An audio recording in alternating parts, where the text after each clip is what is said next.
Happy Thanksgiving! Today is a day of giving, spending time with friends and family. And since I can't give you anything in person, giggity giggity goo, I'm gonna give you some very valuable information on how to use Soul Link properly. If you like my content and like my videos, make sure to hit that sub button, hit the like button, hit that bell dingy dingy thing so you know when I post a video. Let's go, baby!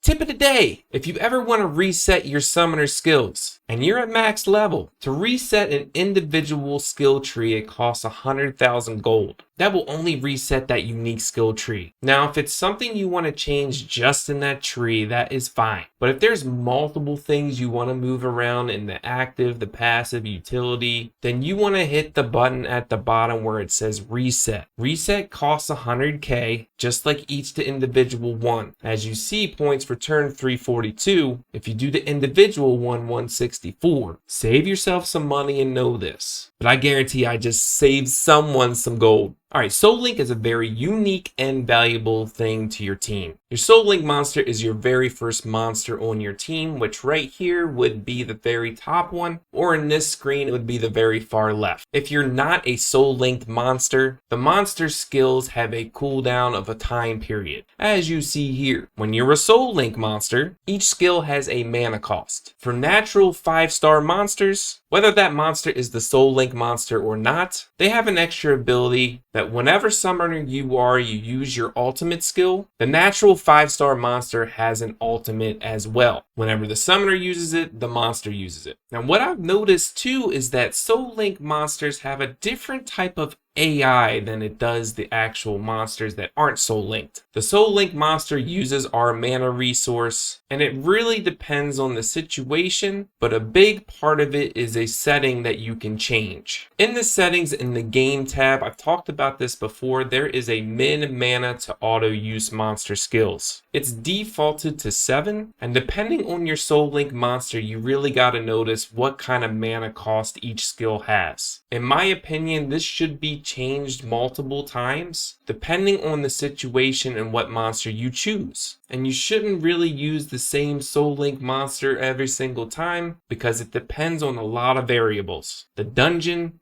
your team comp, the list goes on. As a default, if you are lazy, I would put it to at least 6 or 5 if you really want to do 5. But some monsters have a skill that costs 5 mana cost. I've seen Soul Link monsters where they have 5 mana and they have a skill that costs 5 mana. But because like right when it gets to that 5 mana point, they use the other skill that has lower mana cost. Maybe it's just the AI, maybe it's just me having a conspiracy theory. But as a default, I would say 6 just to be safe. But if you know you're farming a dungeon and you're using like 20-30 tickets and you have a monster that has skills that only cost 4 mana on like both of them, or skills that both cost 3, you want to turn it down to either 4 or 3 so that they are using these skills really quickly. Now let's talk about what monster for you to choose as your Soul Link. If you're using say a natural 5-star unit and you don't have any skill ups completed or maxed out, you will want to use this as your Soul Link. The reason being is that in Soul Link, there is no cooldown. As you can see, for example, Bastet, we are all getting her from the event. The more skill ups you do, the cooldown seconds go down, which is very, very good. When you get max skill Bastet, it's very good. Also, as you can see, from a level 1 to a level 7, like the attack up and the shield is 10 seconds and 7 seconds. Level 7 is 20 seconds and 14 seconds, which eliminates time between when you don't have an attack up and a shield for when the skill is up. So if you are using a monster that is not max skill, I would highly recommend using that on Soul Link. For Bastet, I would set a min max of 6, just FYI, because her shield is 5 mana cost. You see what I'm getting at? Another key thing to think about, if you're using a healer that also has some kind of like cleanse, like Kodamiya for example, does heal and removes electric shock. The Soul Link AI will use the heal, obviously, it's done it multiple times, but sometimes the Soul Link AI is stupid. However, I talk about the cleanse because if your team has electric shock, the AI will choose to use that to cleanse the electric shock over anything else. I've tested this for almost over an hour in the Path of Growth water dungeon with Water Shirakra. He applies electric shock, and whenever it's up, Konamiya will use it. I've watched this in other dungeons as well, when there's no electric shock, and sometimes when I need a heal, he will use a skill cooldown as the Soul Link monster. It's really dumb. So situationally, you gotta prepare yourself and kind of know what the AI is going to do. Let's talk about debuffs real quick. If you go into a dungeon and you need a debuff, meaning like you need a heal block to land and you don't want the Soul Link AI to screw that up, you don't want that monster on your Soul Link. Non-Soul Link monsters use each skill practically whenever it's up. Some are smarter than others, but for example, Rakaja. Say you bring him into the water dungeon, you need that heal block, but you also kind of need that heal. You don't want the AI to kind of gamble for you. So you take him off the Soul Link monster, put him as a non-Soul Linked monster so that he uses both skills. The Soul Link AI is just a roll of the dice 9 times out of 10. Same goes for Shannon. Like for Shannon, as a Soul Link monster, each skill costs 4 mana, and to me, she's not a very good Soul Link monster because you want her to use both skills. That's why she is so valuable. The AI can literally choose the weaken skill and never use the attack buff and defense buff. Damage dealers. Damage dealers that have a good damage skill, but also like a self-supporting skill that does no damage. Unless you're on manual, not a good choice as a Soul Link monster. 9 times out of 10, he's just going to keep doing Calm Mind and removing all harmful effects, increasing his attack speed up, and never using his big, strong damage dealing skill. Good examples of Soul Link monsters. Like I said, monsters that aren't max skilled. Secondly, a monster that has the same amount of mana cost on each skill, plus does the same type of skill, whether it's both damage or the same kind of debuff on each skill. Like Lyn is a great example of a Soul Link monster. You turn your min mana set down to 4. Both of her skills cost 4. Both skills are very valuable to use. Excellent example. Healers are always good as a Soul Link, but not necessarily on auto. You kind of, again, rolling the dice. But on manual, healers are awesome. You can literally spam their heal whenever you want. You pick and choose, it's obviously manual. If you can manual everything, like life would be awesome, but then